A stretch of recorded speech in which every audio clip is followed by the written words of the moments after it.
federally funded researchers discover two new methods of distinguishing hemp and marijuana to assist crime labs. Crime labs, oh my gosh, right? Right away, you know, this is going to be written from a certain point of view or a certain perspective. So federally funded researchers have identified new methods of distinguishing between marijuana and hemp by detecting the exact amount of THC in flowers and edibles. The National Institute of Justice, or NIJ, which is part of the Justice Department, is promoting the results of two research projects it funded focused on cannabis lab testing, which is sharing with select law enforcement agencies, while also sharing to the public, right, and by making said announcements. The aim and the initiatives was to streamline the testing process to help resolve crime lab backlogs. Really? There's crime lab backlogs? Is that really true? That have increased since hemp containing up to 0.3% THC was federally legalized under the 2018 Farm Bill, complicating cannabis-related cases. Current testing methods aren't able to measure the exact amount of THC in a sample, NIJ said in an update posted on Tuesday, but researchers said they funded, but the researchers said they funded, now discovered that they can isolate the THC content as well as the other cannabinoids using two different types of mass spectrometry. Gas chromatography, mass spectrometry, and direct analysis in real time, high resolution mass spectrometry, or DART HRMS. The GCMS method was developed by the team at the National Institutes of Standards and Technology. They were able to extract THC from a sample and apply the test to find the exact cannabinoid content. The Department of Justice first announced in 2020 that it would be granting NIST, that's the National Institute of Standards and Technology, $350,000 in funding for the research. The DART HRMS tactic, meanwhile, could address to help another cannabis testing complication that has emerged in forensic labs. It has allowed researchers to determine the exact amount of THC in baked goods, candies, beverages, and plant material with minimum pre-treatment steps. Rabi Musa, the lead research with the DART HRMS team, anticipates that the increased speed of using the DART HRMS to detect THC in cannabis samples could reduce sample testing backlogs and chemical reagent costs and streamline sample analysis protocols, NIJ said. This GCMS method has already led to the creation of new standard operating procedures for labs, and the results have been incorporated into training practices for the Montgomery County Police Department and the Maryland State Police. So these guys are developing methods for police. Okay, that's basically what they're doing. Because I don't know any cannabis testing labs who are using these methods. Okay, U.S. Customs and Border Protection. Okay, yeah, you can see this is where basically this technology is being targeted. Also put out a solicitation in 2022 seeking portable marijuana analyzers that can quickly identify cannabinoid profiles to help distinguish between marijuana and hemp. The DEA, the Drug Enforcement Agency, separately announced in 2019 that it was seeking a device to provide specificity to distinguish between hemp and marijuana since the former crop was legalized. The complications resulting from hemp legalization became especially apparent in Texas, where marijuana possession arrests fell almost 30% from 2018 to 2019 following the state legalization of the non-intoxicating cannabis crop. Prosecutors in the state have dismissed hundreds of low-level cannabis cases since hemp has been legalized. And officials announced that in 2020 that labs wouldn't be performing testing on misdemeanor cases, with the Department of Safety saying it does not have the capacity to accept those tests. Meanwhile, the hemp industry stakeholders and agricultural officials in the U.S. are urging the Congress to triple the amount of THC in the crop to 1% by dry weight. A Department of Justice researcher recently questioned the rationale for the current 0.3% THC limit, which she seemed to be based on arbitrarily old anecdotal research, which he points out to the Ernest Small research from the early 70s. So that's the story. Let me break this down a little bit. First of all, there's a lot of hype here. These are not new methods at all. Not new methods at all. They're claiming to be new methods because they need to say that in order to renew their funding that they're getting from the government. So they need to publicize it. They need to say that they've done something useful. Where they say in this article that there are not methods that are currently in use to determine the amount of THC in cannabis. That's total and complete bullshit, and it's very, very misleading because there are methods.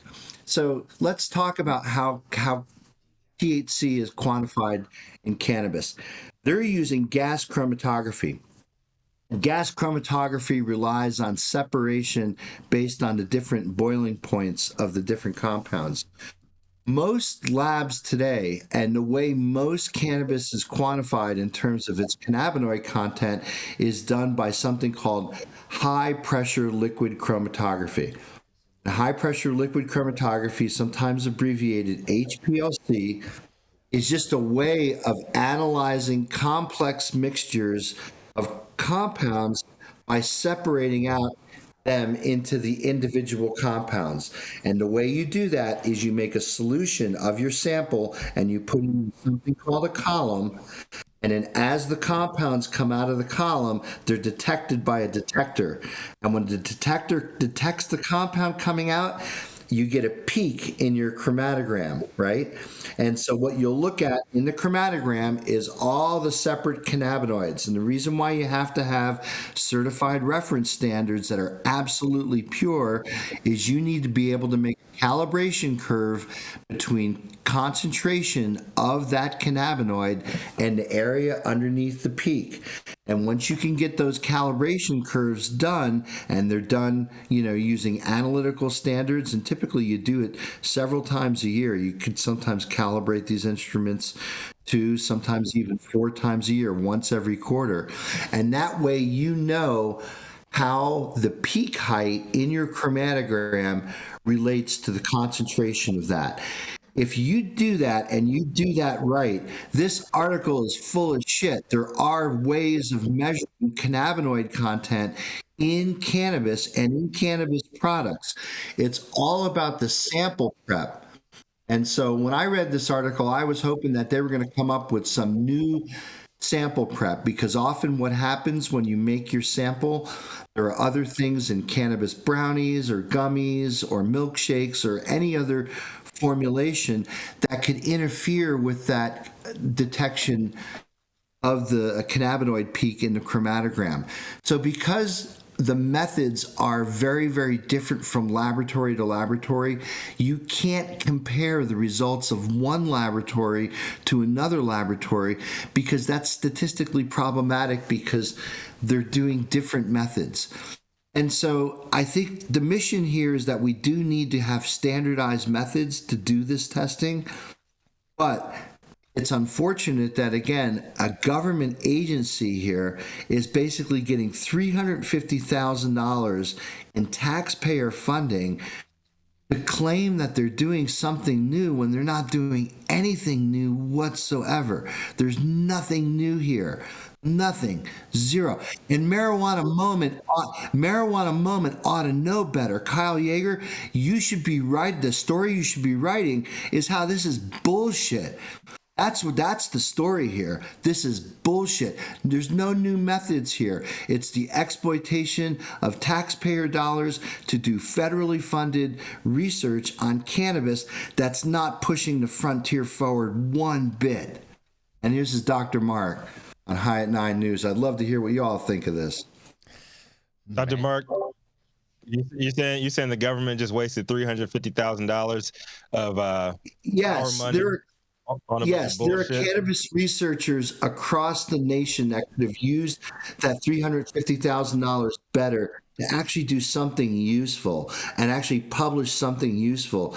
This is not useful at all. There's nothing useful about doing high-resolution mass spectroscopy or GC mass spec. GC mass spec is exactly how the cannabis testing labs are testing for residual solvent and terpene profiles. So guess what, NIST? You need to catch up with what's going on in the industry because the cannabis labs are already using this instrument. Okay, so if there's actually an innovative method of making the sample before you put it on the instrument, that's what they should be talking about. They should be talking about what's new. How can researchers benefit from this work that's been paid by taxpayers? I don't see it, and I'm here to call it out. Mm-hmm. So once again, the feds are spending our money on shit that we've already proven to be right. Reinventing the wheel, exactly, Rico. There's nothing new here at all. Dr. Mark, I have a question. We've been using this. Oh, go ahead, Dr. T. I was going to say we've been using these methods for a couple decades, so this is so not new. But I wanted to bring up that there are new methods. Like infrared that are being used in the industry as well. So maybe in another 10 years, the feds will say they've discovered infrared. Yeah. So Dr. T, so you bring up a good point. So there's a company called, what are they called? The Orange Box people, the Light Box or whatever that is, and they're using near IR spectroscopy to basically quantify how much cannabis is in a sample.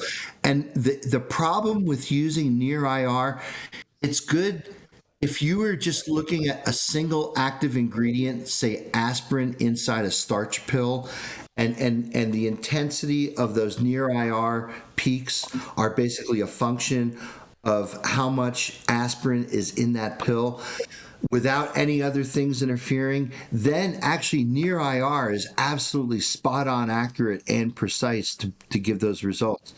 With cannabis, because you have multiple different cannabinoids, the cannabinoids interfere with each other. And so because there's CBD and THC in there, you could quantify to a certain level of precision how much THC and how much CBD in there, but not to the level of precision that, say, a HPLC can do. Now, what you're talking about, too, is having something that actually a farmer can take into a field as opposed to needing to take a sample from a field to a lab where there's this big heavy instrumentation sitting on a counter with a bunch of people with white coats and vials and things like that. So having something that you could take out to the field is really good, and that's why like with heavy metal detection, they now have handheld scanners that they could actually bring down to loading docks and tell whether or not loads of toys from China have a certain lead content, right? It's kind of like the lead's always been in there, and now they got the handheld guns that they can actually bring down to the docks and tell you how much lead is in that material. They don't really have that for cannabis just yet because it's a little more complicated than just squeezing some laser trigger at a plant material and getting a reading on your iPhone on how much cannabinoid is in there. I'm not saying that it's not going to get there someday. We're not there just yet. But this method, again, that was published and clamored about by the NIST group, doesn't really move the needle forward on having more practical and more reliable cannabis testing methods. And you're right, we've been using these methods for years. Is it orange photonics that you're talking about? Say that again? Light lab results. She said orange photonics. Orange photonics, like it's a light lab. Yeah, Right. The orange photonics people. That's right. That's right. Yeah. I just wanted to, when you were, I was looking in my email because I remember meeting them somewhere. So I just wanted to give, if listeners wanted to look that up. So you could probably tell a high THC cultivar from a high CBD cultivar using one of those things in the field. You're going to get, I won't call them ballpark results. I'll say the exit that the ballpark is at results. So it's kind of like plus or minus maybe like 2 or 3%, right? And that's certainly not precise enough to report data for a COA. But if you need a quick and dirty result and you're in the greenhouse and you don't want to wait on sending that sample, then these portable instruments can be useful in just giving you an indication. Yeah, if you're breeding and you're just trying to figure out which ones to keep and which ones to toss, it's great. But if you know the regulators are knocking at your door, but you also said something else that I want to underline is it's a snapshot in time, and the plant ebbs and flows. And so when you take the sample and from what part of the plant you take the sample is also going to affect these results. And so it's really imperfect at best across the board, and that's true for all testing. And you bring up a super good point, because even the time that it takes to get the sample from the field to go to the testing lab, get the result, and then say, hey, wait, this is what this plant looks like, go back a couple days later and harvest, you could have a completely different chemical profile in that plant that you had tested. Absolutely. So I've seen that. Go ahead. So Dr. Mark, so what I'm gathering from this is, as of now, Jason's excuse, his bulletproof excuse to tell cops that no officer, You're taking that's the just words hemp, out of my mouth. it still works. It still works. Yeah, exactly. That's exactly what I was going to say, Rico. You're telling me that we can still claim that it's THCA and get away with it. All right, you open the wormhole real quick. I just also want to point out like what we're spending our time and attention on. Oaksterdam actually taught the California Association of Criminologists a few years ago, and I just want to underline that over 100,000 known sexual assault forensic evidence specimens, known as rape kits, are currently sitting on shelves, untested, across the United States, some of which have remained there for decades. And DNA evidence has become a critical factor in achieving justice for survivors of sexual assault. Overwhelmingly, they are repeat offenders, and this backlog is really what we should be focusing our attention on, and anybody that wants to maybe uplift the effort to ask that prosecutors focus on perpetrators of sexual violence and violence against others is www.rainn.org. Rain Ding, with two N's. the more you know. Rain with two N's. Prosecutors focus on right? Dale, Rain with Dale two is N's. breaking us off with all kinds of knowledge and gems for everybody today. Oh man. It looks like there's Stone. Someone on yeah, that's Stone Slade. That's Stone Slade. And somehow he's hopped into Discord. But I'm surprised he's able to get in there because his internet's supposed to be down. Internet just came on. I'm sorry. I didn't even mean to pop in and mess up the video here, you guys. I totally apologize. All right, Stone, since you're here, are you going to join us now? Let's do it, baby. We got one more story to go. Well, we have two more stories to go, Stone. Two more okay. stories. So we're going to go to a commercial, and we're going to be right back, and then we're going to roll into our last two stories.